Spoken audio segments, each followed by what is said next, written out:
ఓం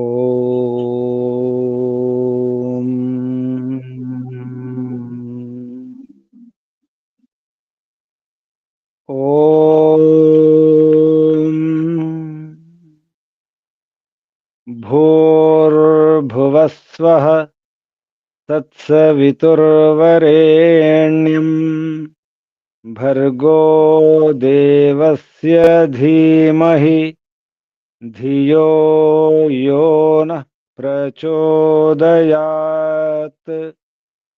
ఓం శాంతి శాంతి శాంతి. ఓం పరమపిత పరమాత్మ. ఓం ఓంకు వందనాలు. ఋషులకు, మహర్షులకు, మునులకు, యోగులకు, గురువులకు, ఆచార్యులకు, అధ్యాపకులకు, పెద్దలకు, మాతాపితలకు, శ్రేయోభిలాషులకు, మిత్రులకు అందరికీ వందనాలు. సర్వేభ్యో నమో నమః. ఓం అథ మహాభారత ఉద్యోగ పర్వాంతర్గత విదురనీతి పదార్థ విస్తృత వ్యాఖ్యా సహిత వ్యాఖ్యాత పండిత యుధిష్ఠిర మీమాంసక. విదురనీతిలో మనం 7వ అధ్యాయంలో కొన్ని శ్లోకాలు పూర్తి చేసుకున్నాం. ఈరోజు 36వ శ్లోకం నుంచి చెప్పండి. మంత్రభేదస్య షట్ ప్రాజ్ఞో ద్వారాణి ఇమాని లక్ష్యేత్ అర్థ సంతతి కామః చ రక్షేత్ ఏతాని నిత్యశః. 36వ మంత్రం చెప్పండి, అర్థం చెప్పండి. కృష్ణారావు గారు.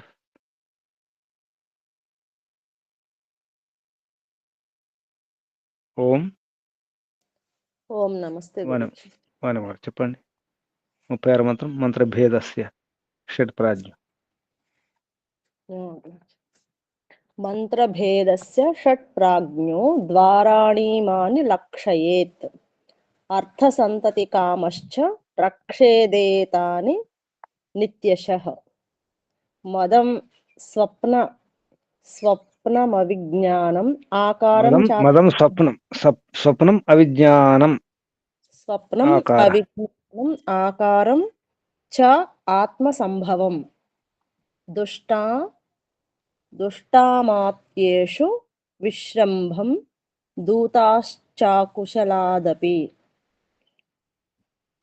ధనాభివృద్ధిని, వంశాభివృద్ధిని కోరువాడు క్రింద తెలుపబడిన 6 మంత్ర రహస్య భేదక ద్వారములను గుర్తించి వాటిని మూసివేయవలెను. 1. మద్య సేవనము, మత్తును కలిగించు వాటిని సేవించుట. అతి నిద్ర, శత్రువుల గూఢచారుల విషయము తెలియకుండుట. ముఖాకారములను బట్టి పరుల దూతలు మన భావములను గుర్తించుదురు. అత్యవసర విషయములను తెలుసుకొనకుండుట. మనోవికారమును ముఖమునందు చూపుట. దుష్టులైన అమాత్యులను విశ్వసించుట. నేర్పరి కానట్టి రాయబారిని నమ్ముట. ఇవి రాజు ఈ తప్పులు చేస్తే ఓడిపోతాడు. వారు బలహీనతలు, ఛిద్రాలు, రంధ్రాలు, లోపాలు, వీటి గురించి శత్రువు తెలియకుండా ఉండాలి. మన హావభావం బట్టి అర్థం చేసుకుంటారు, చదివేస్తారు కొందరు, మన ముఖ కవలికను బట్టి. మంత్రులు కొందరు ఉంటారు, రాజద్రోహులు, దేశద్రోహులు ఉంటారు. మంత్రులు కూడా మనం విశ్వసించకూడదు, నమ్మకూడదు. నమ్మితే ఓడిపోతాం. రాయబారులు కూడా మంచివారు ఉండాలి, మూర్ఖులు ఉండకూడదు. వాళ్ళు నమ్మి కనుక మనం ఆ దేశాన్ని పంపిస్తే వారు అటే అమ్ముడు పోయే వాళ్ళు కూడా ఉంటారు, రాయబారులు. ముందుగా ఏమన్నారు? మద్య సేవనం అన్నారు. అక్కడి నుంచి మొదలవుతుంది. మత్తులు ఉండకూడదు, లేదా నిద్ర. కొందరు నిద్ర ఆపుకోలేరు, అటువంటి వారు కూడా ఉంటారు. నిద్ర ఉంటే ఏం అర్థం కాదు, వారికి బుద్ధి పని చేయదు. ఇవి 6 ఛిద్రాలు, బలహీనతలు. వీటిని మూసేసుకోవాలి ఈ ద్వారాలను అని చెప్తున్నారు. 38 మంత్రంలో అదే చెప్తున్నారు. ద్వారాని ఏతానియో జ్ఞాత్వ. చెప్పండి అమ్మా 38. గురుజీ. ద్వారాని ఏత ద్వారాని యో జ్ఞాత్వా సంవృణోతి సదాన్ నృప. నృప త్రివర్గాచరణే యుక్తః స శత్రూన్ అధిష్ఠతి. అది అధితిష్టతి. శత్రువును అధితిష్టతి. అధిష్ఠతి అని ఉంది గురించి ఇక్కడ. అధితిష్టతి. అధితిష్టతి. అధిష్ఠతి. ఓ రాజా, పైన చెప్పిన 6 మంత్ర భేద ద్వారములను తెలుసుకొని బంధించువాడు ధర్మార్థ కామములను సేవించుచు శత్రువులను కూడా లొంగ తీసుకొనగలడు. ఇక్కడ త్రివర్గం అంటే ధర్మ అర్థకామలు త్రివర్గం అన్నారు. పురుషార్థం అని గమనించండి. త్రివర్గం 3 వర్గాలు. ధర్మ అర్థకామ మోక్షాలు వ్యవహారం అన్నమాట. త్రివర్గ ఆచరణ, ఈ 3 వర్గాల ఆచరణలతో కూడుకున్నట్టు యుక్త అటువంటి వాడు అటువంటి రాజు శత్రువును అధితిష్ట, శత్రువును వశమును ఉంచుకుంటాడు. శత్రువును అధితిష్టతి అంటే ఎక్కి కూర్చుంటాడు. అధి అంటే ఎక్కి, పైన, తిష్టది అంటే ఉంటాడు. అంటే అర్థం ఏంటి? అదుపులో ఉంచుకుంటాడు, వశంలో ఉంచుకుంటాడు. ద్వారాని ఏతాని, ఈ ద్వారం 6 ద్వారాలు ఏవైతే ఉన్నాయో వాటిని మూసేసుకోవాలి. తెలుసుకోవాలి. ఇక్కడ జ్ఞాత్వ తెలుసుకొని ఎక్కడెక్కడ ఈ బలహీనతలు ఉన్నాయి, ఈ ద్వారాలు ఉన్నాయి అంటే ఎదుటి శత్రుకు ఇటువంటి సమాచారం అందకుండా మన వ్యవహారం తెలియకుండా ఉండాలంటే ఇవన్నీ జాగ్రత్త ఉండాలి. మన ఇంట్లో కూడా అంతే. మన ఇంటి వ్యవహారం, ఇంటి గుట్టు కూడా ఉంటుంది. ఇంటి గుట్టు ఎవరి ద్వారా పోతుంది గమనించండి. ఇంటి గుట్టు, ఇంటి వ్యవహారాలు బయటకు ఎలా తెలుస్తాయి, ఎలా వెళ్తాయి? ఇంట్లో వాళ్ళ ద్వారానే వెళ్తాయి. ముందు మత్తు, మద్యం, మదం. మత్తులో ఉంటే తాగి రకరకాల వ్యసనాల్లో కూడా మత్తు ఉంటుంది. కేవలం తాగడం ఒకటే కాదు, వ్యసనాల మత్తు ఉంటే కూడా. అలాగే నిద్రపోతుంటారు కొందరు, ఇప్పుడు మత్తులో ఉంటారు, నిద్ర మత్తులో. నిద్ర కూడా మత్తే అంటారు, నిద్ర మత్తు అంటారు. అందుకే ఇవేమైనా ఉన్నాయో చూసుకోండి. ఇది ఇక్కడ ఈ అమాత్య, దుష్ట అమాత్యేషు. మన ఇంట్లో మంత్రులు ఎవరు? ఇంటి మంత్రులు. ఇక్కడ మంత్రం అంటే విచారము, రహస్యం అని అర్థం. ఇక్కడ మంత్రభేదం అన్నారు కదా, అంటే మన ఇంటి వ్యవహారము, ఇంటి గుట్టు అని అర్థం. ఇక్కడ మంత్రం అంటే గుట్టు, ఇంటి గుట్టు, ఇంటి రహస్యం. ఎవరి ద్వారా బయటకు వెళ్తుంది? శత్రులకు ఎవరు చేరవేస్తారు? ఇంట్లో విషయాలు ఎవరు చేరవేస్తారు గుర్తించండి. రాయబారులు ఉన్నారు ఇక్కడ. మన ఇంటి రాయబారులు ఎవరు? ఇంట్లో కూడా రాయబారులు ఉంటారు, ఇంట్లో మంత్రులు ఉంటారు. గమనించాలి ఎవరెవరు ఇంటి రాయబారులు ఎవరు. అలాగే మన ముఖ కవలికలు ఎవరిని వచ్చినప్పుడు మన ముఖాన్ని బట్టి కూడా కొంచెం చదివేస్తారు. మన హావభావాలు, మన మాట తీరు, మన స్వరము, మన చేష్టలు, మన కదలికలు, ఇవన్నీ కూడా. ఎవరిని నమ్మకూడదు వారిని నమ్మడం ఇవి చేయకండి. రోగం రట్టు చెప్పండి, మర్చిపోయారా? రోగం రొట్టు, సంసారం గుట్టు. సంసారం గుట్టు. ఇంటి విషయాలు గుట్టుగా ఉంచుకోవాలి. అన్ని మొత్తం బయట పెట్టుకోకూడదు ఇంటి విషయాలు. కానీ రోగాలు వచ్చినప్పుడు మాత్రం అందరికి చెప్పాలి. నాకు ఈ సమస్య ఉంది, ఈ రోగం ఉంది అంటే ఎవరైనా కనీసం ఏదో ఉపాయం చెప్తారు కదా, ఇది ఒక చిట్కా. కానీ ఇంటి విషయాలు మాత్రం బయట పెట్టుకోకూడదు. అలాగే రాజ్యం 39వ శ్లోకం చూడండి. నా వై శృతం అవిజ్ఞాయ 39. ఓం నా నమస్తే. వై శృతం అవిజ్ఞాయ. నా వై శృతం అవిజ్ఞాయ వృద్ధాన్ అనుసేవ్య ధర్మార్థౌ వేదితుం ధర్మార్థౌ వేదితుం. ఒత్తు థానా గురుజీ? ధర్మార్థౌ, ధర్మ అర్థి కదా, ధర్మార్థం వేదితుం శక్యౌ బృహస్పతి స మైరపి. బృహస్పతి సమానులైన బుద్ధిమంతులు కూడా శాస్త్రజ్ఞానము లేకుండా వృద్ధుల సేవ చేయకుండా ధర్మార్థములను తెలుసుకొనజాలరు. ధర్మం అంటే ఏమిటి, అర్థం అంటే ఏమిటి తెలుసుకోవాలంటే వృద్ధుల సేవ చేయాలి. ఏ వృద్ధులు? జ్ఞాన వృద్ధుల సేవ చేయాలి. జ్ఞాన లేదా వృద్ధులు. లేదా తర్వాత అనుభవ వృద్ధులు కూడా ఉంటారు, వయో వృద్ధులు. అనుభవంతో కూడా అటువంటి వృద్ధులు ఉంటారు. అనుభవ వృద్ధులు, వయో వృద్ధులు ఉంటారు. వారు సేవ చేస్తే ఏం లాభం? అభివాదనశీలస్య నిత్యం వృద్ధోపసేవిన ఉపసేవినః చత్వరి తస్య వర్ధంతే ఆయుర్విద్య ఆయుర్విద్య యశబలం.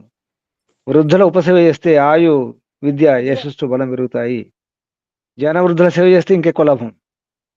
జ్ఞాన వృద్ధుల సేవ చేసుకుంటే ఎన్నో లాభాలు ఉంటాయి కదా. ఇది చేయకుండా బృహస్పతి ఎవరు? బుద్ధిమంతులు, గొప్పవాడి. దానికి బృహస్పతి అంటే బృహస్పతి. ఇప్పుడు ఎన్ని శాస్త్రాలు ఉన్నాయో అన్ని శాస్త్రాలకు మూలం బృహస్పతే. ఈ ధర్మశాస్త్రాలకు, అర్థశాస్త్రాలకు, కామశాస్త్రాలకు, మోక్షశాస్త్రాలకు మూలం గురువు ఎవరు? దేవతల గురువు. దేవతల గురువు ఎవరు? బృహస్పతి. బృహస్పతి అంటే మహాబుద్ధిమంతుడు అనమాట. కానీ ఆ బుద్ధిమంతుడు కూడా బుద్ధి ఉండదట పెద్దల సేవ చేయకపోతే కదా. శాస్త్రాధ్యయనం చేయకపోతే కూడా, శాస్త్రాధ్యయనం చేయకపోతే శృతం అన్నారు ఇక్కడ. అంటే శృతి అంటే ఇక్కడ వేదం. వేదాధ్యయనం చేయకపోతే, వినకపోతే, వేద విషయం వినకపోతే, వృద్ధుల సేవ చేయకపోతే బృహస్పతి కూడా బుద్ధి పనిచేయదు ఈ ధర్మార్థ విషయాలలో.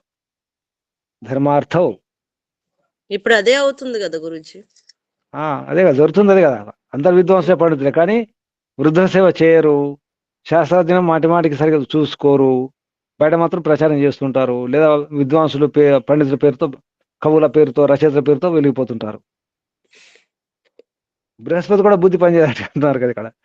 బృహస్పతి సమానమైన అటువంటి వాడు కూడా ఏమి చేయలేడు. ధర్మార్థాల గురించి సరిగ్గా తెలుసుకో యోగ్యత ఉండదట. అంటే ఇక్కడ ధృతరాష్ట్రం అంటున్నాను, నీవెంత అని, నీ బుద్ధి ఎంత. దాని అర్థం శాస్త్రాధ్యయనం సరిగ్గా లేకపోతే వృద్ధుల సేవ, అంటే వృద్ధుల సేవ ఏంటంటే వృద్ధుల యొక్క సలహాలు, ఉపదేశాలను తీసుకోవడం లేదు కదా. కృష్ణుడు చెప్తుంటే నేను చెప్తున్నాను, ఎందరు చెప్తున్నారు. బృహస్పతి ఓడిపోతాడు. మనం కూడా అంతే. మనం కూడా జాగ్రత్తగా ఉండాలి.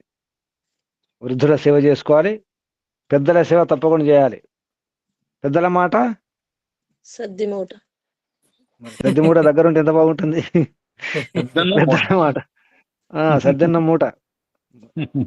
సద్దెన్న మూట దగ్గర ఉంటే ఎంత హాయిగా ఉంటుంది. ఎక్కడ ఆకలిస్తే అక్కడ తినొచ్చు. ఎక్కడ హోటల్ ఉందో చూడాల్సిన. చెప్పండి అమ్మా. పెద్దవాళ్ళు కూడా ఇంట్లో ఉంటే అన్ని రకాలుగా వాళ్ళు చూస్తూ ఉంటారు గురుజీ. ఎవరు వస్తున్నారు, ఎవరు పోతున్నారు, ఏం తీసుకెళ్తున్నారు. మొత్తం అన్ని అసలు సీసీ కెమెరాలు అవసరం లేదు. ఇప్పుడు సీసీ కెమెరాలు పెట్టుకుంటున్నారు, కానీ అప్పుడు సీసీ కెమెరాలు అవసరం లేకుండాను. అవును గురూజీ, సీసీ కెమెరాలు అవసరం లేదు. ఇంట్లో పిల్లలు కానీ బయట ఒక అమ్మమ్మనో నానమ్మనో ఒక బామ్మ ఉంటే చుట్టూ ఇండ్లందరికి. ఇప్పుడు మనకు సీసీ కెమెరా 10 కావాలి. ఇప్పుడు మన ఇంటి చుట్టూ కావాలంటే 10 సీసీ కెమెరాలు కావాలి. అప్పుడు ఒక అమ్మమ్మ ఉంటే, ఒక నానమ్మ ఉంటే 10 ఇండ్లకు సీసీ కెమెరా ఒక్కరే. మంచి సీసీ కెమెరా కదా. మీరెవరైనా సీసీ కెమెరా రావడానికి సిద్ధంగా ఉన్నారా? పద్మావతమ్మ గారు, మీరు ఒక సీసీ కెమెరా సిద్ధంగా ఉన్నారా? వాణమ్మ గారు ఒక సీసీ కెమెరా సిద్ధంగా ఉన్నారా? సామ్రాజ్యమ్మ గారు ఒక సీసీ కెమెరా. సీసీ కెమెరా సిద్ధంగా లేను గురూజీ. సరే, లోపల సీసీ కెమెరా, లోపల చూసుకోవడానికి, లోపల చూసుకోవడానికి సిద్ధంగా. 40వ శ్లోకం చూడండి. నష్టం సముద్రే పతితం. నష్టం సముద్రే పతితం నష్టం వాక్యం అశృణ్వతు. అనాత్మని శుతం నష్టం నష్టం హుతం అనగ్నికం. సముద్రంలో వేసిన వస్తువు వ్యర్థమైపోవును. సావధానుడై వినని వానికి చెప్పిన హితము కూడా నిరుపయోగమగును. ఆత్మ నిగ్రహము లేని వానికి వినిపించిన శాస్త్రజ్ఞానము నిరర్ధకమగును. అగ్ని ప్రజ్వరిల్లని అగ్నికుండమునందు వేసిన హోమ ద్రవ్యములు వ్యర్థములైపోవును. బూడిదలో పోసిన పన్నీరు. అరణ్య రోదన. అడవిలో ఏడిస్తే ఏం లాభం? ఆ ఏడ్చేది ఇంట్లో ఏడిస్తే అమ్మ అన్నం పెడుతుంది కదా. అవును. అది చెప్పేది ఎవరికో గోడలు చెప్పింది మీకు చెప్పింది దానికంటే. గురూజీ మమ్మల్ని అంటున్నారు. నేను అనట్లేదమ్మా, అంటారు కదా. అరే నీకు చెప్పిన దానికంటే గోడకు చెప్పింది గోడ కనీసం గోడలను వింటాయి. ఆ రాళ్ళ చెబితే రాళ్ళని కరుగుతాయి. ఏం లాభం మీకు చెప్పి? నీ హృదయం నష్టం మాత్రం సముద్రే నష్టం సముద్రే పతితమును. సముద్రంలో పడితే ఏం లాభం? ఇప్పుడు ఒక వస్తువు సముద్రంలో పడేసిరండి, ఏం లాభం? ఏం లాభం లేదు. నష్టం వాక్యం అశృణ్వతి. అటు వినని వాడికి చెప్పడం ఏం లాభం? వాడు వినడు కదా, చెప్పేం లాభం? అశృణ్వతి వినడు. అనాత్మని బుద్ధిహీనుడు ఇక్కడ. అనాత్మ అంటే బుద్ధి లేని వానికి వినిపిస్తే ఏం లాభం? శాస్త్రాలు, శృతం అంటే వేదాలు. నష్టం కదా. నష్టం హుత. అగ్ని లేదు అక్కడ. హుతం అనగ్నికం. అగ్ని లేదు అందులో, అగ్నిరహితం. బూడిద ఉంది. బూడిదలో మీరు ఆహుతి చూడండి ఏమవుతుంది కదా.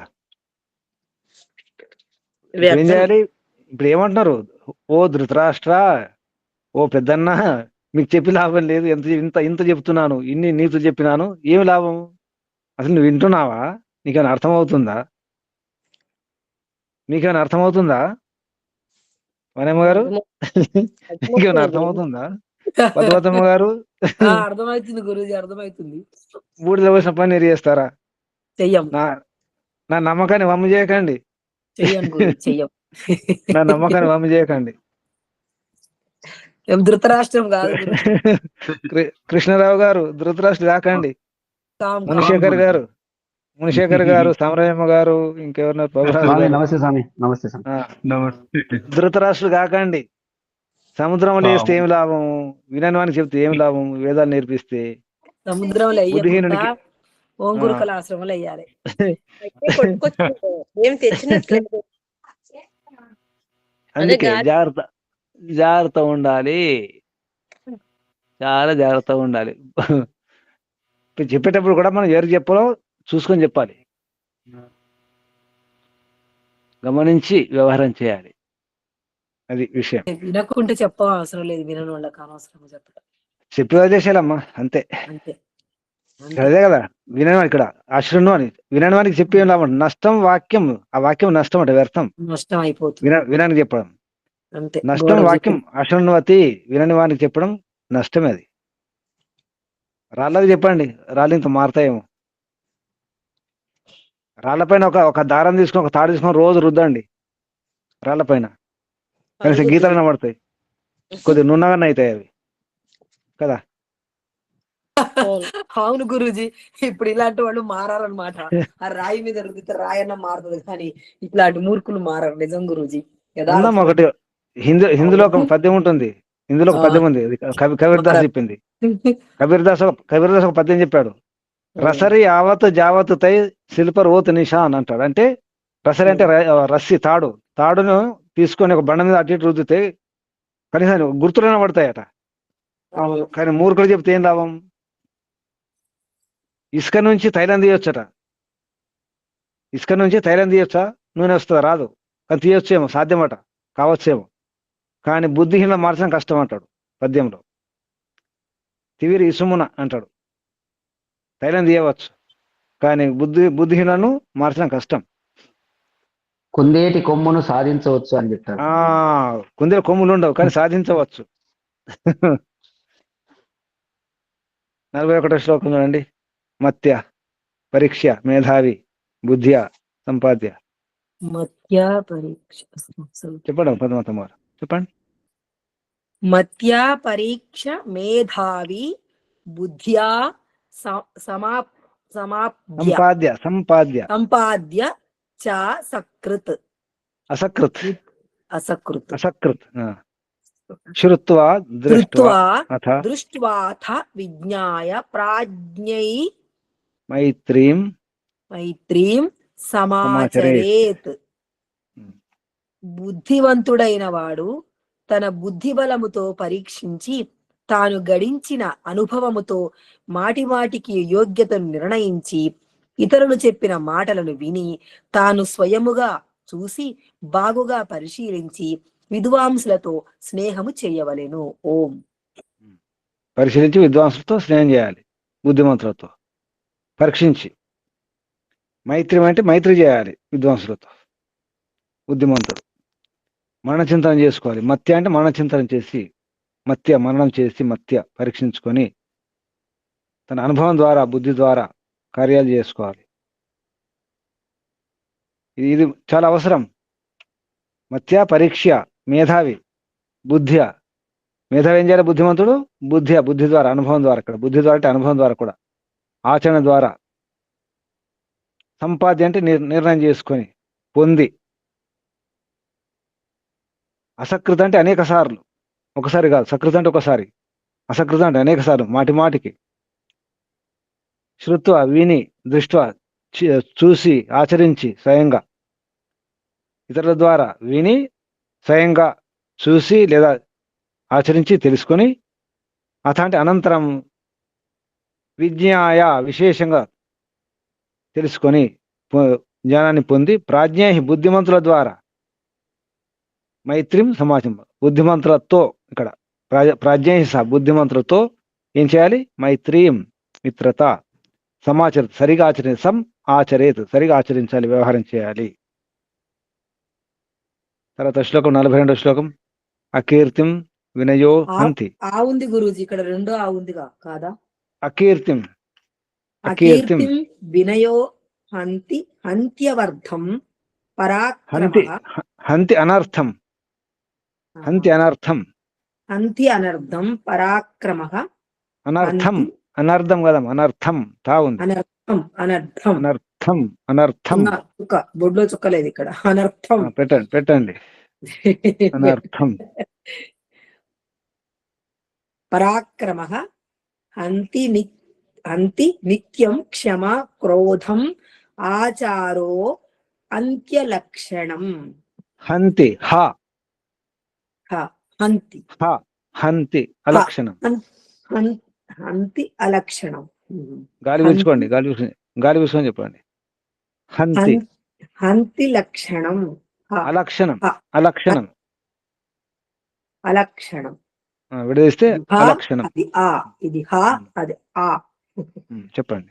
వినయ విధేయతల వలన అపకీర్తి తొలగిపోవును, పరాక్రమ వలన అనర్థములు తొలగిపోవును, ఓర్పు వలన సదా క్రోధము దూరమగును, సదాచారము వలన అపలక్షణములన్నీ తొలగిపోవును. ఓం. అపలక్షణం అంటే దుర్వ్యసనాలు, చెడ్డ అలవాట్లు, చెడు లక్షణాలు, దుర్లక్షణాలు అని దూరం అయిపోతాయి. అవ నింది స్వామి. అపా లేదు, అవనే కాదు. అవలక్షణాలు. ఇక్కడ అలక్షణం ఉంది, అప కాదు. హంతి అలక్షణం. దాన్ని అవలక్షణం అని తెలుగు చెప్పుకోవచ్చు. శ్లోకంలో ఉన్నటువంటి శబ్దం హంతి అలక్షణం. అకీర్తి అంటే కీర్తి లేకపోతే అపయశస్సు, అపకీర్తి అనేది ఉంటుందో అది ఇక్కడ అకీర్తి అన్నారు. అపకీర్తి అనేది వినయం ద్వారా పోతుంది. మనకు వినయ విధేయతలు ఉంటే అపకీర్తి ఉండదు, అపకీర్తి పోతుంది. హంతి అనర్థం, పరాక్రమం వలన అనర్థం ఏదైతే అనర్థం ఉంటుందో వ్యర్థం చేయడం ఉండదు ఇక.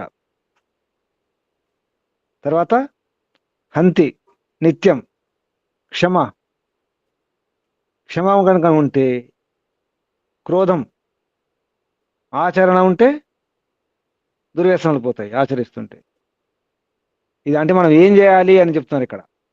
ధృతరాష్ట్రుడు ఏం చేయాలో ఇలా చేయండి, మీరు ఇలా ఉండండి అని చెప్తున్నారు. ధృతరాష్ట్ర వరకు అపకీర్తి ఉంది. పాండవులను వనవాసం పంపడం కానీ ఉన్నాయి కదా. ద్రౌపది వస్త్రాపరణ ఇవన్నీ ఉన్నాయి కదా. ద్రౌపది వస్త్రాపరణ కంటే ద్రౌపది అవమానం అక్కడ. అంటే ఇవన్నీ అపకీర్తులు ఉన్నాయి కదా. ఈ పోవాలంటే ఇప్పుడు వినయం అవసరం, అంటే తగ్గడం అవసరం. వినయం అంటే కొద్దిగా దిగాలి, తగ్గాలి. తగ్గితే అపకీర్తి పోతుందని చెప్తున్నారు. అనర్థాలు ఉండవు, పరాక్రమం చేయండి అంటే. అనర్థం అంటే ఇక్కడ సంకటాలు ఉండవు, నష్టమైపోతాయి. తర్వాత క్షమ ఉంటే క్రోధం పోతుంది. మీరు కొంచెం క్షమించండి, మీకు కోపం ఉండొచ్చు ఉంటే వాళ్ళపైన క్షమిస్తే అయిపోతుంది. ఏమన్నా మీకు ఇబ్బంది అనిపించవచ్చు వ్యవహారంలో, అదేమనంటే క్షమించేసేయండి, క్రోధం దూరం అయిపోతుంది. క్షమ క్రోధం హంతి నిత్యం, అంటే సదా క్షమ ఉండాలి. ఎప్పుడు క్షమ ఉంటే, సహనం ఉంటే, క్షమించే గుణం ఉంటే, ఓర్చుకునే గుణం ఉంటే క్రోధం తగ్గిపోతుంది. సదాచారం ఉంటే సదాచారం తొలగిపోతవి. కులక్షణాలు అవలక్షణాలు దుర్వ్యసనాలు పోతాయంటున్నారు ఇక్కడ. అలక్షణం అంటే కులక్షణాలు అవలక్షణాలు దుర్వ్యసనాలు. తర్వాత శ్లోకం 43వ శ్లోకం చూడండి. స్వామి ఇక్కడ పరాక్రమం అంటే ఏంటి స్వామి? ఇక్కడ పరాక్రమం అంటే ఇక్కడ ఏంటి? పరాక్రమం అంటే తెగించాలి, అలాగే ఉండిపోకూడదు, సాహసం చేయాలి. ఒక్కోసారి మనం ఆగిపోతాం కదా, కొంచెం సమర్థాన్ని దూరం చేసుకొని తెగించి నిర్ణయం తీసుకోవాలి. తాను తేయకుండా కత్తి దిగదు, కత్తి తెంచదు. దీన్ని కొయ్యాలంటే కత్తితో ముందు ఎవరు దిగాలి? కత్తిని కొయ్యాలి, కత్తి లేచుకొస్తుందా? తాను ఉంది, సామెత ఉంది, తాను తేయకుండా కత్తి తెంపదు. పరాక్రమం అంటే భయపడకుండా ముందు కురకాలి, సిద్ధం కావాలి ఎదుర్కోవడానికి, అది పరాక్రమం. ఓకే. 43 పరిచ్ఛదేన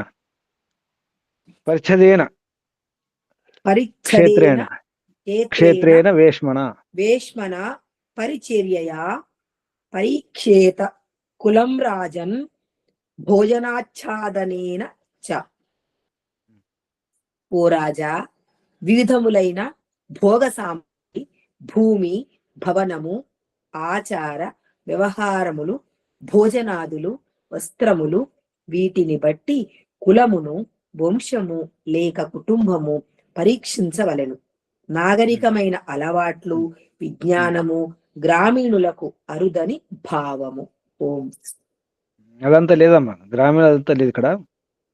శ్లోకంలో గ్రామీణలోకి అదంతా ఏమి లేదు. ఇందులో తీసేయాలి, అయితే అది ఎక్స్ట్రా రాశారు. అది నాగరికమైన అలవాట్లను తీసేస్తే అయిపోతుంది. అదంతా ఏమి లేదు, అది ఎక్స్ట్రా రాశారు. తెలుగులో అనువాదం ఎక్స్ట్రా రాశారు. అది పరిచ్ఛేదం అండి. ఇక్కడ శ్లోకంలో శబ్దాలు అవి ఏమి లేదు. ఈ భోజనాచారం, ఎటువంటి భోజనం చేస్తారు, ఎటువంటి వస్త్రాలు ధరిస్తారు, వారి యొక్క ఆవాసం, వారికి ఇల్లు, వేషం అంటే ఇల్లు ఎలా ఉంది, వాళ్ళ వాకిలి ఎలా ఉంది, వాళ్ళ జన్మస్థానం ఏంటి, భోగ సామాగ్రి, ఎటువంటి భోగ సామాగ్రి, ఎటువంటి సుఖ సాధనాలు ఉన్నాయి, దాన్ని బట్టి ఏం తెలుస్తుంది, వాళ్ళ వంశం ఎటువంటిది, కుటుంబం ఎటువంటిది తెలుస్తుంది అనమాట. దాన్ని బట్టి అర్థమైపోతుంది. అంటే ఇక్కడ ఎవరి గురించి అంటున్నారు? కౌరవుల గురించి అనమాట. కౌరవుల గురించి ఇప్పుడు వారు ఎలాంటి మంచి వారు కనుక వారు మంచి వస్త్రాలు, భోజనాలు కానీ ఇప్పుడు వారి గురించి చెప్తున్నారు. అన్ని ఉండొచ్చు, కానీ మీ వ్యవహారాన్ని బట్టి కూడా తెలిసిపోతుంది కదా మీ వంశం ఏంటో. అంటే ఇప్పుడు దీని బట్టి ఏంటి, మన కోసం ఇది, మన ఒకరికి తెలుసుకోవాలంటే వారి భోగ సామాగ్రి అంటే వారు ఎటువంటి కార్లు తిరుగుతారు, ఎటువంటి చెప్పులు ధరిస్తారు, ఎటువంటి వస్త్రాలు ధరిస్తారు, ఎటువంటి భాష ఉంటుంది, ఎటువంటి ఇల్లు ఉంటుంది, వారి యొక్క జన్మస్థానం, ఊరు ఎటువంటి, ఏ ఊరు, ఆ ఊర్లో వారి యొక్క పేరు, ఆ ఊరిలో వారి ఉంటాయి వ్యవహారాలు, వారు ఎలా ఉంటారు పరీక్షించాలి. వారి సేవ కూడా చేయాలి. ఇక్కడ పరీక్షేత అన్నాడు. ఇక్కడ పరిచర్య ద్వారా వారు చేసే సేవ, మనం చేసే సేవను బట్టి కూడా ఉంటుంది. మనం కూడా వారికి సేవ చేస్తే అర్థమైపోతుంది వారి సేవ ఎటువంటిది, వారి యొక్క పరీక్ష. ఇక్కడ ఏమంటే పరీక్షయ అంటే పరీక్షేత అంటే పరీక్షించండి అని అర్థం. పరీక్షించండి. ఎలా? వీటి ద్వారా పరీక్షించండి. పరిచ్ఛదేన అంటే భోగ సామగ్రి ద్వారా, క్షేత్రేణ జన్మస్థానం ద్వారా, వేష్మన ఇల్లు, ఆవాసాలు, భవనాలు, వాటిని చూసి, వారి యొక్క కులం అంటే ఇక్కడ వంశం, కుటుంబం, వారి యొక్క పరిచర్య అంటే వారి సేవ ద్వారా అర్థం చేసుకోవాలి. భోజన ఆచ్ఛాదన ద్వారా కూడా వారు చేసే భోజనం ఎటువంటి భోజనం పెడతారు, వారు ఎటువంటి వస్త్రాలు ధరిస్తారు, ఇవన్నీ కూడా. ఇది సామాన్యంగా ఇవన్నీ మనం చూస్తుంటాం, చేస్తుంటాం. అదే వ్యవహారం చెప్తున్నారు. 44వ శ్లోకం చూడండి. ఉపస్థితస్య కామస్య వ్రతి అనేది ప్రతివాదో న విద్యతే. తప్పుబడింది ఇక్కడ. ప్రతివాదో న విద్యకే అపి నిర్ముక్త దేహస్య హస్య కామరక్తస్య కిం పునః కామసక్తస్య కామసక్తస్య కామసక్తస్య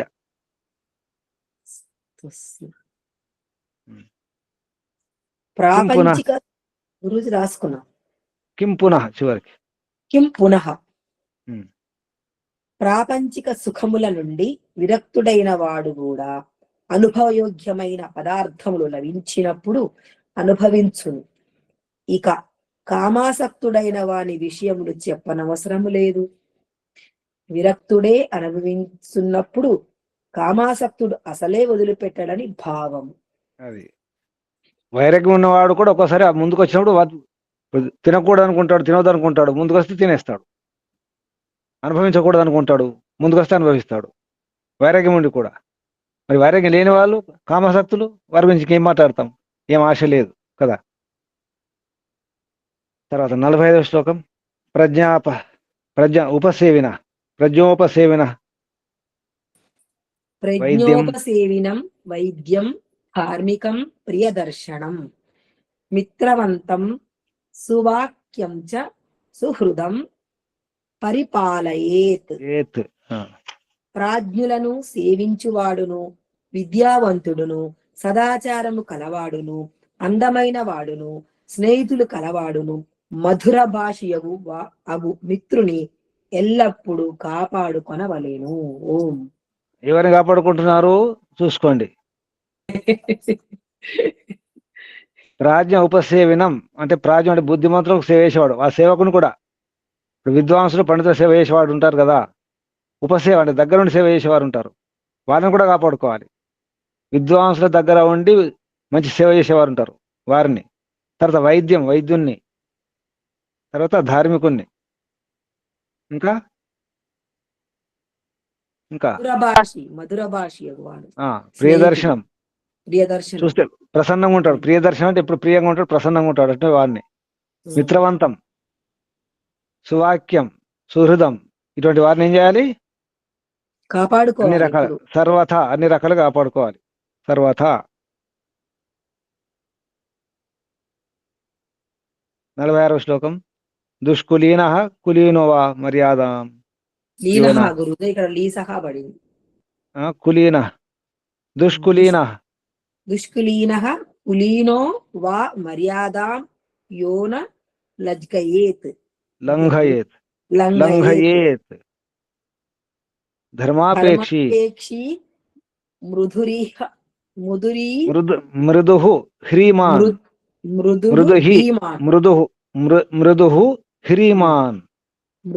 హ్రీమాన్ స కులీన శతాతు వరహ. ఉత్తమ కులమందు పుట్టినవాడైనను అధమ కులమందు పుట్టినవాడైనను నీతిని ఉల్లంఘించకుండా సదాచార సంపన్నుడై సౌమ్య స్వభావముతో లజ్జాశీలుడగు ఉన్నచో అతడు 100 మంది కులీనుల కంటే శ్రేష్ఠుడు. గుణము ప్రధానము గాని కులము కాదు. ఇక్కడ లజ్జ అన్నారు, సిగ్గుపడాలి. చెడ్డ పని చేయడానికి సిగ్గుపడాలి, మంచి పని. హిరి అంటే సిగ్గు. శ్రీమంతుడు, బుద్ధిమంతుడు అంటే బుద్ధిమాన్, హిరిమాన్, శ్రీమాన్. ఇక్కడ హిరిమాన్ అంటే లజ్జ గలవాడు, సిగ్గు గలవాడు, అంటే చెడ్డ పని చేసినప్పుడు సిగ్గుపడతాడు. అటువంటి సిగ్గుపడాలి. అటువంటి వాడు వరుడు. కులీన శతాత్ అంటే మంచి కులములో, మంచి కుటుంబం, మంచి వంశంలో పుట్టిన వాళ్ళకంటే వీడు వరుడు అంటే వరణీయుడు, ఉత్తముడు అనమాట, శ్రేష్ఠుడు. 47వ శ్లోకం. కృష్ణారావు గారు 47వ శ్లోకం చెప్పండి. యయోహో చిత్తేన వా చిత్తం నిభృతం. యయోహో చిత్తేన వా చిత్తం విభృతం నిభృతేన వా సమేతి ప్రజ్ఞా తయో మైత్రి నా జీర్యతి.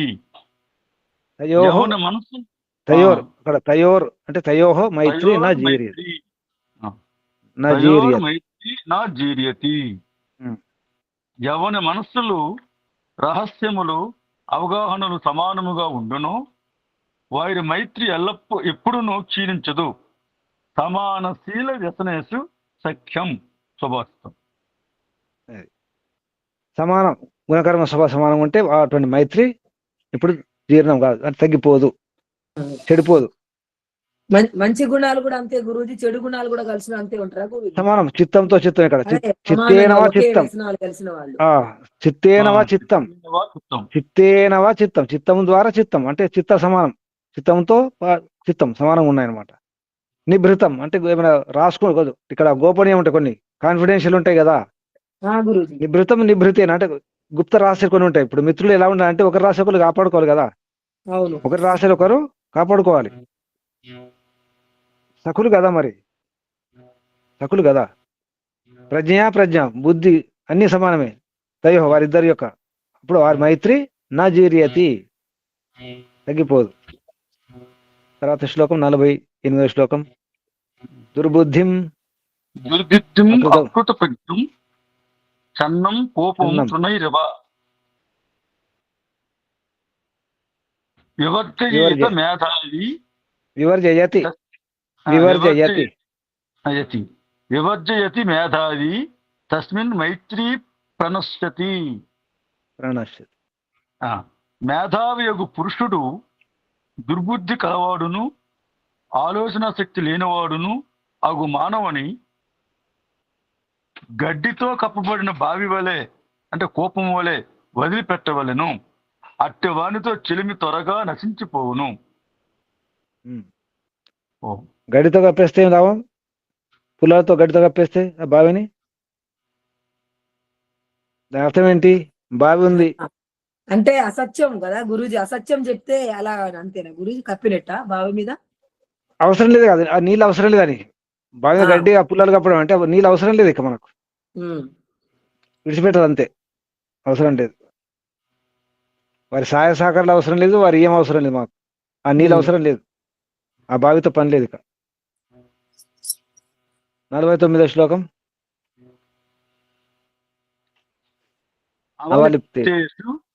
అవలిప్తేషు మూర్ఖేషు రౌద్ర సాహసికేషు తథైవాపేత ధర్మేషు నా మైత్రీం ఆచరేత్ బుధః. మైత్రీం ఆచరేత్ బుధః. గర్వితులు, మూర్ఖులు, అతి కోపావిష్ఠులు, అతి సాహసకార్యం చేయువారు, అధర్మాచార పరులు అగు పురుషులతో ఏ బుద్ధిమంతుడు సాంగత్యము చేయరాదు. నా మైత్రీం ఆచరేత్ బుధ అని బుద్ధిమంతుడు, నా మైత్రీం ఆచరణ మైత్రి ఎవరితో? అవలిప్తేషు మూర్ఖేషు, వీరితో దూరంగా ఉండాలి, మైత్రి చేయకూడదు. అపేత ధర్మేషు అంటే ధర్మరహితులు అనమాట, ధర్మం లేని వారు, అటువంటి వారితో మైత్రి చేయకూడదు, మిత్రత పనికిరాదు. 50వ శ్లోకం. కృతజ్ఞం ధార్మికం సత్యం అక్షుద్రం దృఢభక్తికం జితేంద్రియం శతం సత్యాం మిత్రం త్యాగి శేష్యతే. మిత్రం అత్యాగి శేష్యతే. ఇష్యతే, అది చేసే విడగొట్టండి. ఇష్యతే.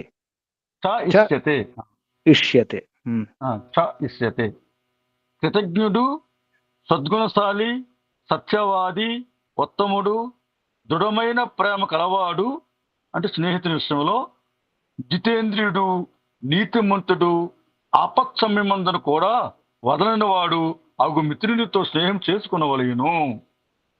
వదిలిపెట్టకూడదు. ఎలాంటి వారితో స్నేహం చేయాలో ఇటువంటి వారితో మీదనేమో 49వ చేయకూడదు. చేయాలి. ఎవరితో చేయాలి? కృతజ్ఞం ధార్మికుడు, సత్యం అటువంటి వాడు. అక్షుద్రం అంటే ఉదార స్వభావుడు, శుద్ధుడు నీచుడు కాదు, అక్షుద్రుడు అంటే మంచివాడు అనమాట. 51వ శ్లోకం. ఇంద్రియాణం అనుత్సర్గో మృత్యున్ అపి విశిష్యతే. మృత్యున అపి విశిష్యతే. అతి అర్థం పునరుత్సర్గః సాధయేత్ దైవతాన్ అపి.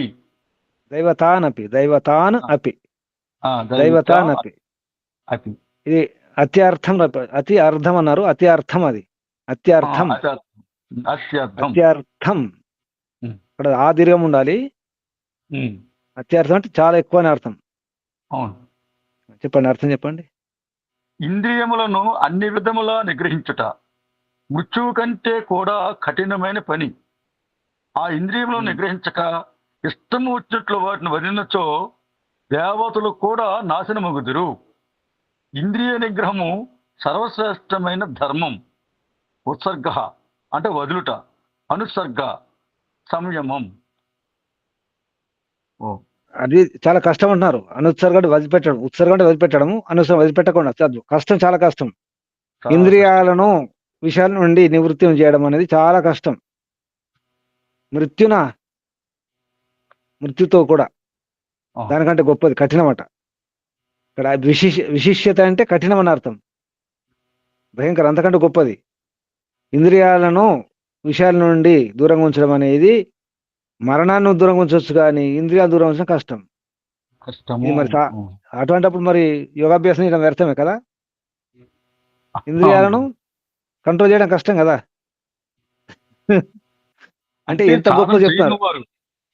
ఎంత గొప్పది అంటే ఇటువంటిది అనమాట. దేవతలు కూడా ఓడిపోతారు, ఓడిపోయారు కదా దేవతలు, ఓడిపోతారు. అంటే చాలా అర్థం ఏంటి, చాలా జాగ్రత్తగా చేయాలి.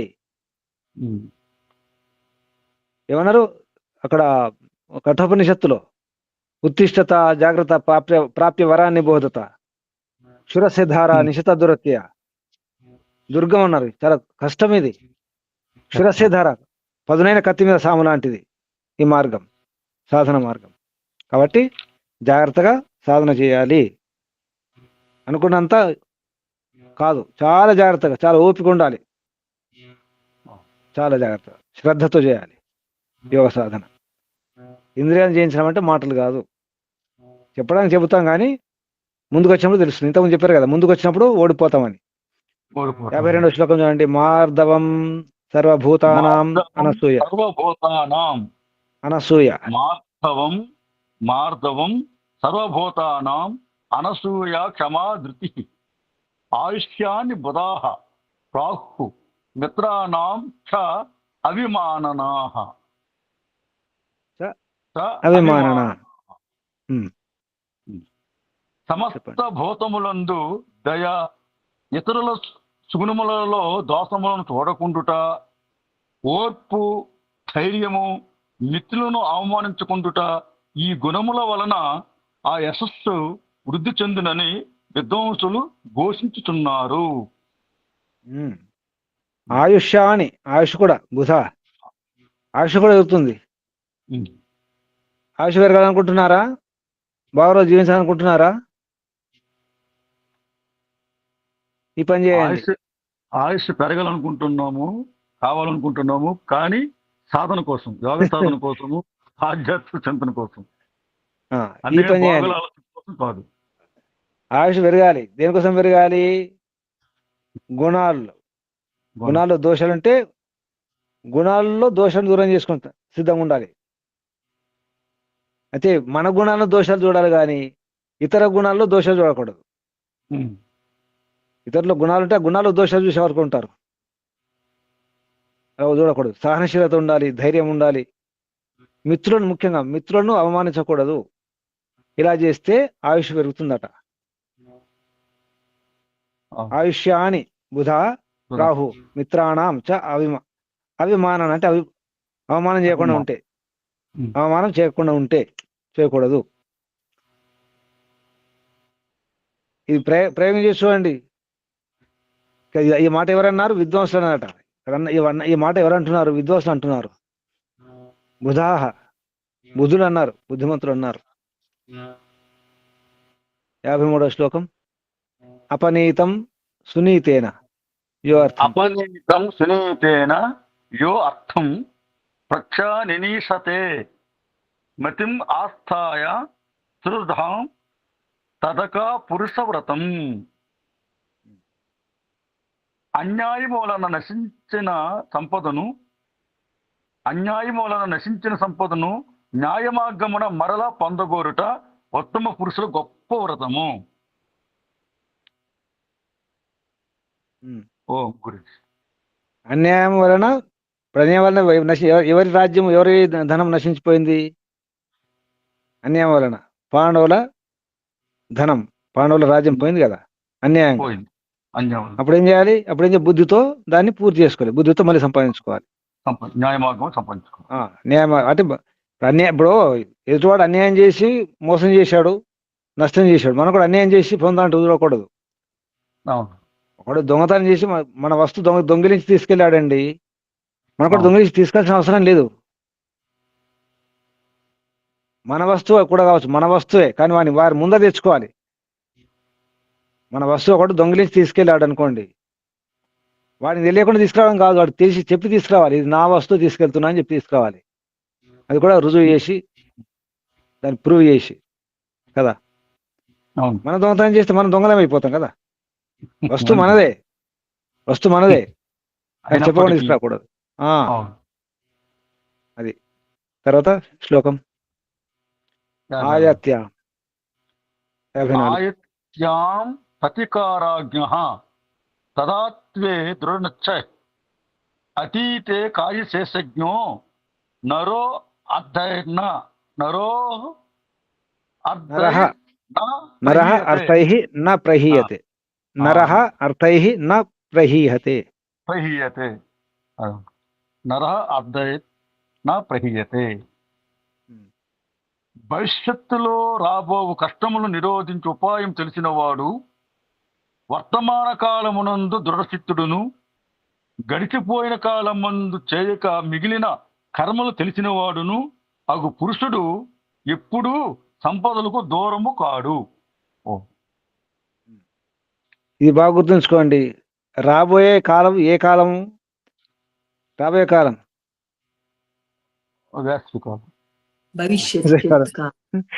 సరే, వేసవి కాలమే. ఇది హేమంతుడు వచ్చి శిశిర ఋతువు. భవిష్యత్తు గురుజీ. సరే, ఇదే తీసుకోండి. వచ్చేది ఎండాకాలం, వేసవి కాలం. ఎలా ఉండాలి తెలుసుకోవాలి. గడిచిన కాలంలో మీరు చేసిన పనులు ఏమిటి? ఇంకా వాయిదా వేసుకున్నవి ఉన్నాయా? మిగిలిపోయినవి ఉన్నాయా? ఏమైనా గుర్తుకొస్తున్నాయా? భూతకాలంలో అతీతే కార్యశేషమైనాయా? ఏమైనా మిగిలిన కార్యాలు అంటే ఎవరు గుర్తుకొస్తున్నాయా? గుర్తుకొస్తున్నాయా? అది చెప్తున్నారు. రాబోయే కాలంలో ఏ కాలం వస్తుంది, ఏం చేయాలి, అది గుర్తుకు రావాలి. గడిచిన కాలంలో ఏం చేయలేదు, ఇంత మిగిలిన ఏంటో అది గుర్తు చేసుకోవాలి. అతీతే శేషజ్ఞ, శేషజ్ఞులు కార్యశేషజ్ఞ. అతీతే కార్యశేషజ్ఞ. అటువంటి నరుడు అర్థహ్య, ధనము తగ్గదట, అర్థాల నుండి దూరం కాడు, హీనుడు కాడు. అంటే ధనధాన్యాల నుంచి అంటే అన్ని రకాలు పొందగలుగుతాడు. రాబోయే కాలంలో ఏం చేయాలో, గతంలో మిగిలిన పనులు ఏమున్నాయో వాయిదా వేసుకుని అన్ని కూడా పూర్తి చేసుకుని ప్రయత్నం చేయాలి. ఈ సూత్రం పాటించండి, అన్ని లభిస్తాయి. గతంలో చదవని విషయాలు ఏమైనా ఉన్నాయా? శాస్త్రాలు విషయాలు మర్చిపోయిన వాటి గుర్తుకొస్తున్నాయి ఏమైనా? ముందు వర్ణోచ్చిన శిక్ష, మంత్రోచ్చారణ సరి గుర్తుకొస్తుందా? మంత్రోచ్చారణ గుర్తుకొస్తుందా? ఉచ్చారణ సరిగా వచ్చిందా? మంత్రాలు ఉచ్చారణ సరిగా వస్తున్నాయా? యజ్ఞం సరిగా చేయడం వస్తుందా? ఆసనాలు వేయడం వస్తుందా? ప్రాణాయామం చేయడం వస్తుందా? ఉదయం లేవడం వస్తుందా? భోజనం చేయడం వస్తుందా? గుర్తు చేసుకోండి. అది కరెక్ట్ అవును. వాయిదా వేసుకున్న ఏమైనా మిగిలిపోయి ఉంటే కార్యశేషజ్ఞ అన్నారు. అతీతే కార్యశేషజ్ఞ. అతీత అంటే గత కాలంలో కార్యశేషం అంటే వాటిని తెలుసుకున్నవాడు, అటువంటి వాడు. ఆయత్యాం అంటే రాబోయే కాలం, ఆగామి కాలం. ఆయత్యాం వచ్చే కాలం. తర్వాత 55వ శ్లోకం కర్మణా మనసా వాచ. కర్మణా మనసా వాచ యదవేక్షణం నిషేవతే తదేవ అపహరత్యేనం తస్మాత్ కళ్యాణం ఆచరేత్. తత్ ఏవ అపహరేత్యేనం తస్మాత్ కళ్యాణం ఆచరేత్. మానవుడు ఏదైనా ఒక కార్యమును త్రికరణ శుద్ధితో చేసిన ఎడల తాను ఆ కార్యము చేతనే ఆకర్షింపబడును. కాబట్టి తనకు మేలు కలుగు చేయు పనులనే మానవుడు చేయవలెను. శివకర్మలే చేయాలి. చెప్పండి చెప్పండి. త్రికరణ శుద్ధి అనగా మనస్సులో మంచిని గురించి ఆలోచించుట, ఆలోచించినట్లు చెప్పుట, చెప్పున్నట్లు చేయుట, చెడ్డ పనులు చేయి తలంపు కలిగిన చెడు ఫలితమును, మంచి పనులు చేయి తలంపు కలిగిన మంచి ఫలితమును అనుభవించును. మాటి మాటి గుర్తు చేసుకోవాలి మనసా వాచ కర్మణ. అప్పుడు మంచి పనులు చేయడానికి ప్రయత్నం చేయాలి, మంచి పనులు గుర్తు చేసుకోవాలి, మంచి పనుల గురించి మాట్లాడాలి.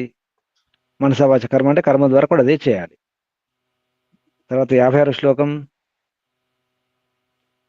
మంగళ ఆలంబనం మంగళాలంబనం యోగ యోగ సుతముత్ ఉత్థానం అనమాజవం శ్రుతం ఆనం ఉత్థానం శ్రుతం ఉత్థానం ఆర్జవం.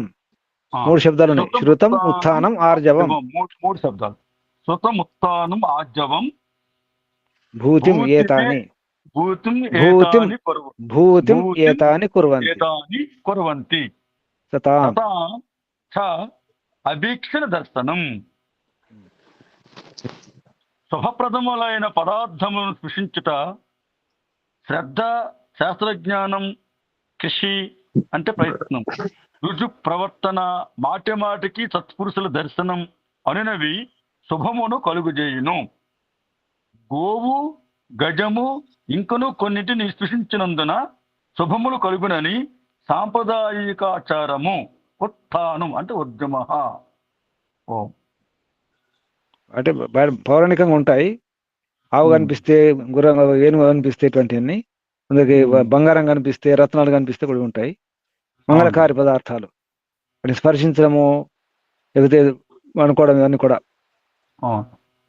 శాస్త్ర శ్రవణం చేయడము. ఉద్యోగం అంటే ఇక్కడ పురుషార్థం చేయడం అంటే ప్రారంభించడం. సోమరిగా ఉండకుండా ఉద్యోగం అంటే ఉద్యమించడం అంటాం మనం. ఉద్యమించడం అంటే వెంటనే లేచి పనిచేయడం.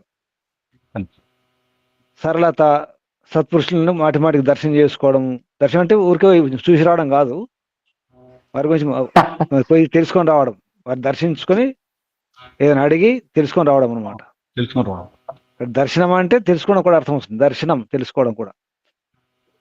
వీటిని చేస్తే అప్పుడు అది సుఖకారి అవుతుంది, సుఖాలను ఇస్తుంది ఇటువంటి వ్యవహారం. 57వ శ్లోకం చూడండి. అనిర్వేద శ్రేయ మూలం మహాన్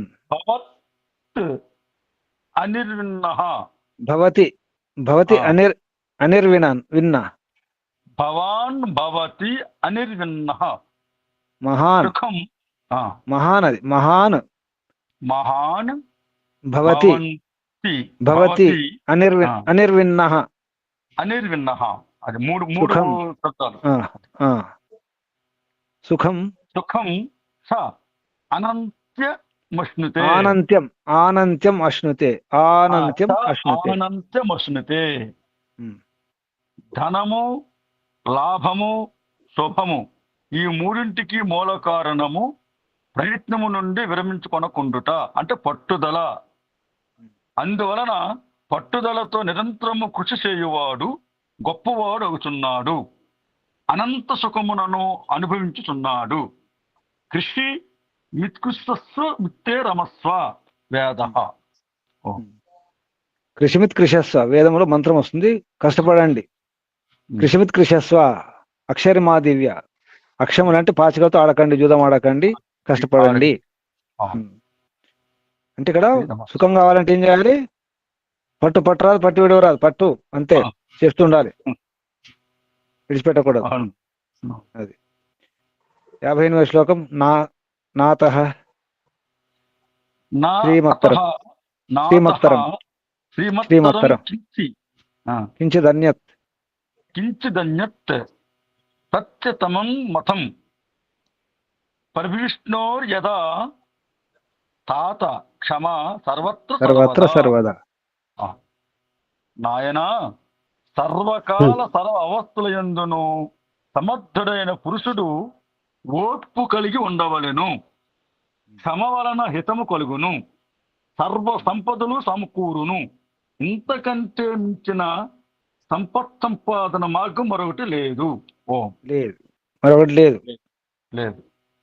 తాత అంటే ఓ భ్రాత, ఓ పెద్దన్న అని చెప్పి సంబోధించి చెప్పడం జరిగింది. ఇంతకంటే ఇంకా మరొకటి లేదు. ఇప్పుడే అర్థం చేసుకోండి. అత్యంత కళ్యాణకారి, మరొకటి ఉపాయం లేదు, ఇదే. తర్వాత శ్లోకం 59వ శ్లోకం. క్షమేత్ అశక్తః సర్వస్య శక్తిమాన్. క్షమేత్ అసక్తః సర్వస్య శక్తిమాన్ ధర్మ కారణాత్ అర్ధానర్థౌ అనర్థౌ సమౌ యస్య తస్య నిత్యం క్షమాహిత. శక్తి లేనివాడు అంటే బలహీనుడు అందరి ఎడల ఓర్పు కలిగి ఉండును. శక్తి కలవాడు ధర్మమును అనుసరించి అందరి ఎడల ఓర్పును చూపును. ఎవనికి అనర్థము సమానమో అతనికి ఎల్లప్పుడూ ఓర్పు మేలునే చేకూర్చును. అన్ని సమానమే. అవును, అన్ని సమానంగా తీసుకుంటాడు. అటువంటిప్పుడు మేలే జరుగుతుంది కదా. అవును. క్షమించే గుణం ఉండాలి. ముఖ్యంగా బలవంతుడు అయినప్పుడు కూడా క్షమాగుణం ఉండాలి. ధనమున్నా బలమున్నా ఓర్చుకునే క్షమించే గుణం ఉండాలి. క్షమ అంటే కూడా సహనం అనే అర్థం. అది హితకారి అవుతుంది. అన్నిటికంటే ముఖ్యం సహనం. దానివల్ల అన్ని రకాల సమస్యలు దూరం అయిపోతాయి. క్షమగుణం అన్నిటికంటే అందరికి కూడా ప్రతి ఒక్కరు కూడా అది కళ్యాణకారి అవుతుంది క్షమ. తర్వాత శ్లోకం 60వ శ్లోకం. యత్ సుఖం సేవమానో అపి ధర్మాదాభ్యాం నా హీయతే కామం తదుపసేవేత నా మోఢవ్రతం ఆచరేత్. సుఖము అనుభవించినను ధర్మము అర్థమును వదలనివాడు సుఖమును యథేచ్ఛగా అనుభవించవచ్చును, కానీ అన్యాయపూర్వకముగా విస్తలోలుడు కాకూడదు. మూఢవ్రతం అంటే మూర్ఖుడు ఆచరించు వ్రతం. చరివిత చర్వణముగా ధర్మార్థ విరుద్ధముగా సుఖము అనుభవించుట. మూఢవ్రతం అంటే మూర్ఖ వ్రతం అన్నమాట. అంటే విషయాసక్తుడై ఉండి మూర్ఖంగా వ్యవహారం చేయడం అని అర్థం వస్తుంది మూఢవ్రతం. ఒకటే సత్యవ్రతం, మూఢవ్రతం. ఎవరు ఉన్నారా మూఢవ్రతం చేసేవారు? ఉన్నారా మూఢవ్రతులు? సత్యవ్రతులు ఉన్నారా?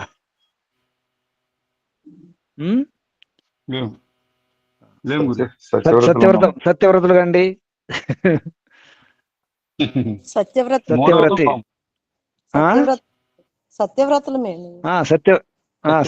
మంత్రాలే కదా. సత్యవ్రత మంత్రాలు కూడా ఉన్నాయి. సత్యవ్రతులు కండి.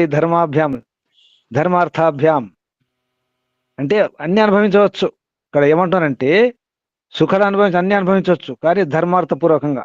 ధర్మార్థం విడిచిపెట్టి కాకుండా ధర్మపూర్వకంగా అర్థాలు సంపాదించుకొని యథేష్టంగా భోగించవచ్చు అంటున్నారు ఇక్కడ.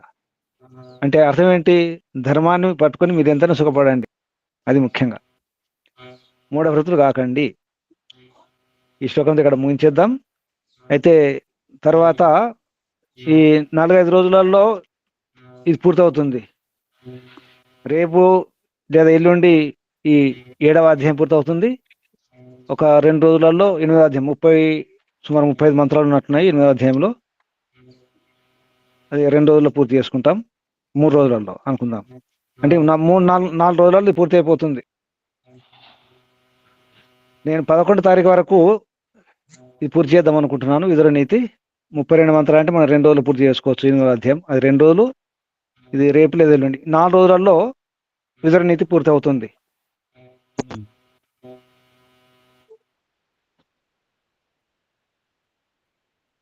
తర్వాత ఏంటి? చాణక్య నీతి అన్నారు గురించి. అయితే పుస్తకాలు తెప్పించుకోవాలి. వాణి గారు ఒకసారి చూడండి. అక్కడ ప్రయత్నం చేస్తున్నాం గురించి. కూతుపూడిలో చాణక్య నీతి దర్పణం వెంకయ్య గారు రాసినటువంటి అనువాదం చేసినటువంటిది పుస్తకం బాగుంది. తెప్పించుకునే ప్రయత్నం చేయండి. పుస్తకాలు ఉండాలి. ముందుగా ఆ ప్రయత్నం చేయండి. చాణక్య నీతి. వనమ్మ గారు ఉన్నారా? గురుజీ కనుక్కుంటాను చెప్పండి. గురుజీ. కనీసం 10 పుస్తకాలు అయితే కావాలి మనకు అందరంటే. గురుజీ కనుక్కోండి, తెలియజేయండి. సరే, కనుక్కుంటాను. ముగించేద్దాం ఇక్కడ. ముగించేద్దాం ఇక్కడ. ఓం శం. ముందుగా పరమపిత పరమాత్మకు ధన్యవాదాలు, వందనాలు. కృష్ణ కుమార్లందరూ కూడా మీ అందరికీ అభివందనాలు. పరమాత్మ శుభాశిస్సులు. ఓం శం. శుభం.